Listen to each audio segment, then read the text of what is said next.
IAS institute నిర్వహిస్తున్న all India scholarship exam pass అవ్వండి. 2 years ఫీజులో 50% మాత్రమే పే చేయండి. Welcome to Suman TV. Vikarabad జిల్లా లగచర్లలో జరిగిన ఘర్షణ వెనుక నిజంగా పట్నం నరేందర్ రెడ్డి ఉన్నారా, లేకపోతే నరేందర్ రెడ్డి అరెస్టు వెనుక ముఖ్యమంత్రి రేవంత్ రెడ్డి ఆదేశం ఉందా? ఎంసీపై మనతో చర్చించడానికి ఉన్నారు టీశాట్ CEO వేణుగోపాల్ రెడ్డి. వేణుగోపాల్ రెడ్డి నమస్కారం. వేణుగోపాల్ రెడ్డి, మనం నిన్న చూసినాం ఫార్మా కంపెనీకి ప్రజాభిప్రాయ సేకరణకి వెళ్తే కలెక్టర్ పైన ఇక్కడ ప్రజలు దాడులు చేసే ప్రయత్నం. ఈ దాడుల్ని కాంగ్రెస్ పార్టీ స్పష్టంగా నిన్న శ్రీధర్బాబు చెప్పారు, ఇవాళ కాంగ్రెస్ కార్యకర్తలు చెప్తారు, ముఖ్యమంత్రి కూడా ఒక దశలో దాడుల్ని ఖండించారు.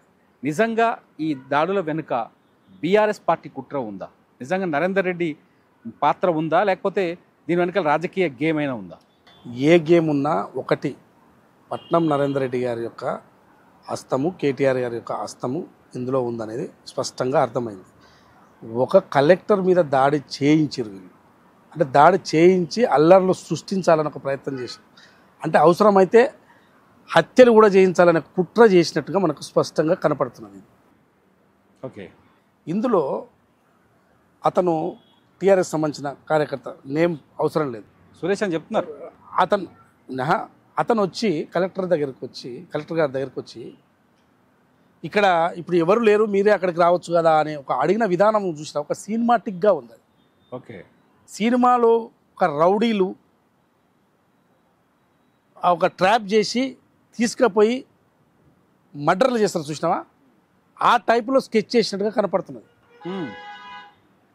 ఎంత దారుణం! అసలు ఏం జరిగింది అక్కడ? ఇప్పుడు ఒకటి భూసేకరణకు సంబంధించి ఎప్పుడైనా ఒక ప్రభుత్వం ప్రజాస్వామ్యబద్ధంగా పోవాలనుకున్నప్పుడు ప్రజల నుంచి విన్నపాలు తీసుకుంటుంది, భూసేకరణ చేయాలన్నప్పుడు అది పద్ధతి. ఇప్పుడు వాళ్ళలాగా భూసేకరణ చేయొద్దనేది ఈ ప్రభుత్వం యొక్క భావన. కలెక్టర్లు ఉన్న అధికారులు అక్కడికి వెళ్ళి భూసేకరణ, మనం ఇట్లా కంపెనీ పెట్టాలనుకుంటున్నాం, మీకు ఎంత నష్టపరిహారం కావాలి, ఏం కావాలి, మీ యొక్క డిమాండ్ ఏంది, ఏంటి, అక్కడ ఉన్న పరిస్థితులు ఏంది, ఆ భూమి యొక్క విలువ ఏంది, ఇవన్నీ కూడా అక్కడ ఉన్న చెట్టు ఏంది, తోటలు ఏంది, ఇవన్నీ కూడా అంచనా వేసుకొని దీనికి ఎంత విలువ కట్టించాలి, ఇట్లాంటివన్నీ కూడా ఏదైనా ఒక కంపెనీ పెట్టే ముందు ప్రజల యొక్క అభిప్రాయాన్ని సేకరించాలి. అభిప్రాయాన్ని సేకరించి మరి కంపెనీలు పెడితే మా పరిస్థితి ఏందని ప్రజలు అడుగుతారు. అడిగినప్పుడు ఈ విధంగా మీకు నష్టపరిహారం ఇస్తాము, ఈ విధంగా మీకు లాభం చేకూరుస్తాము, అవసరమైతే మీకు మొత్తం ఇండ్లు పోతే ఇండ్లని హౌస్ టు హౌస్ ఇస్తాము, భూసేకరణ విషయంలో ఉంటుంది, ఇవన్నీ ఉంటాయి. ఒక ప్రజాస్వామ్య బద్ధంలో ఒక డెమోక్రటిక్గా భూసేకరణ చేయాలని ప్రభుత్వం యొక్క భావన. మీరు అది ఏది చేయనీయకుండా మీ మనుషులను, కార్యకర్తలు, కొంతమంది మీకు సంబంధించిన అనుచరులను తీసుకొచ్చి అక్కడ పెట్టి ట్రాబ్లోకి దించి దాడులు చేసి హత్యలు కూడా చేయాలని భావించి అల్లర్లు సృష్టించి మొత్తం ఒక గందరగోళాన్ని సృష్టించి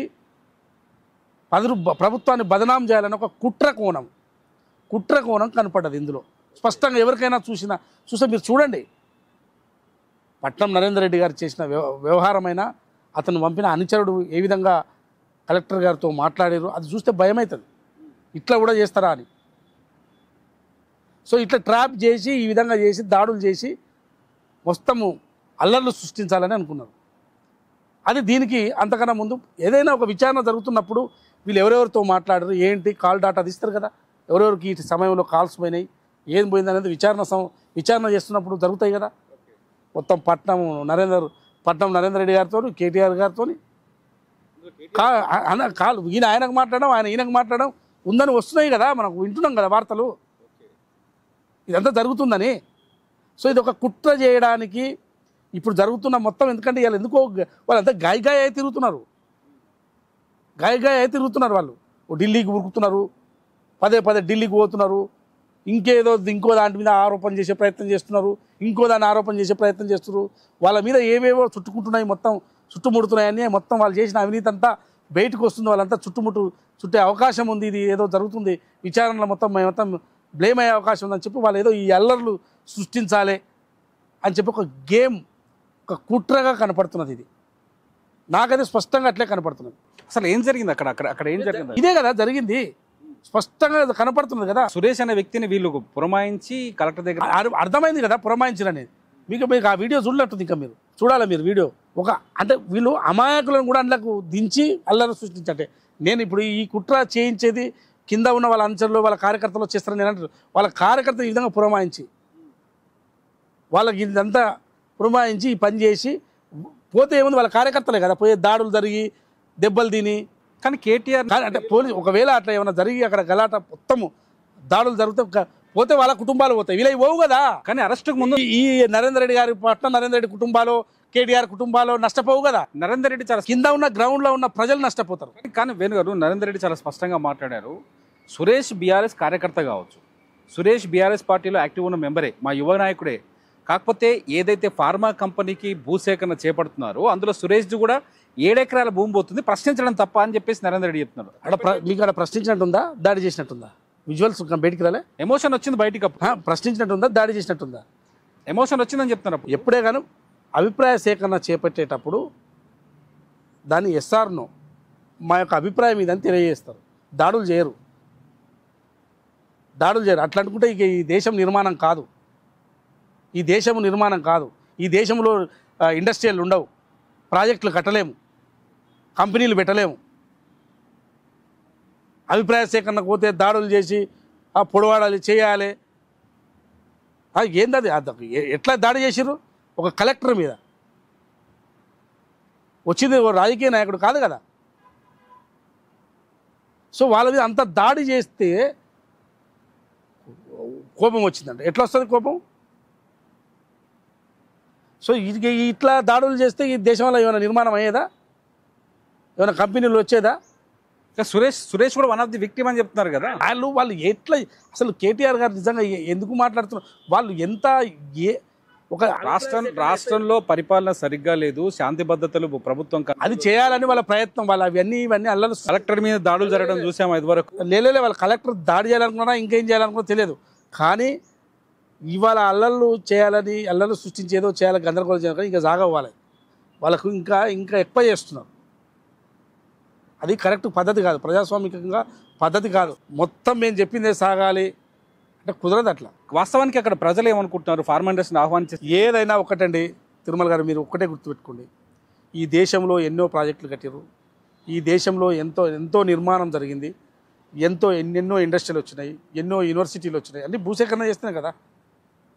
ఇవన్నీ కొత్త యూనివర్సిటీలు వచ్చినాయి, కొత్త హాస్పిటల్స్ వచ్చినాయి, ఇవన్నీ భూసేకరణ చేస్తేనే అయినాయి కదా. సో ఇవాళ ఒక ఫార్మా కంపెనీ పెట్టాలన్నా, ఇంకో కంపెనీ పెట్టాలన్నా భూసేకరణ జరిగేటప్పుడు ఎవరికైనా ఇప్పుడు వాళ్ళు కట్టిన ఒడ్డు మల్లన్న సాగరు లేకపోతే వివిధ రకాల ప్రాజెక్టులకు సంబంధించేదో భూసేకరణ చేశారు కదా. చేసినప్పుడు ఎవరికైనా అది కొంత ఇబ్బందికరంగా ఉంటుంది. ల్యాండ్ కోల్పోతున్నామనో, ఇల్లు కోల్పోతున్నాను. కానీ సాధ్యమైనంత వరకు ప్రభుత్వాలు కన్విన్స్ చేసే ప్రయత్నం చేస్తాయి. వాళ్ళకు బెటర్ కంపెన్సేషన్ ఇచ్చే ప్రయత్నం ప్రభుత్వాలు చేస్తాయి. చేసినప్పుడు వాళ్ళు అప్పుడు కన్విన్స్ అయ్యి భూములు ఇవ్వడానికి సిద్ధమవుతారు. ఆ ప్రయత్నంలో భాగంగా ఇవాళ కాంగ్రెస్ ప్రభుత్వం చేయబోతున్నప్పుడు మీరు వెనకంగా ఉండి రెచ్చగొట్టి ఇట్లాంటి ప్రమాయించి దాడులు చేయించి అల్లర్లు సృష్టించి గందరగోళం చేసి బదనాం చేయాలని ప్రయత్నం చేశారు. ఎవరు బదనాము? మొత్తం పోతే సామాన్య ప్రజలే, వాళ్ళ కుటుంబాలే దెబ్బతింటాయి. మనదేం పోయింది? మనం ఏసీ రూమ్లలో కూర్చుంటాం. మన నరేందర్ రెడ్డి అయినా ఏసీ రూమ్లో కూర్చుంటాడు, కేటీఆర్గా అయినా ఏసీ రూమ్లో. కానీ కింద నష్టపోయేది గ్రౌండ్లో ఎవరు? వాళ్ళు నష్టపోతే వాళ్ళకేంది?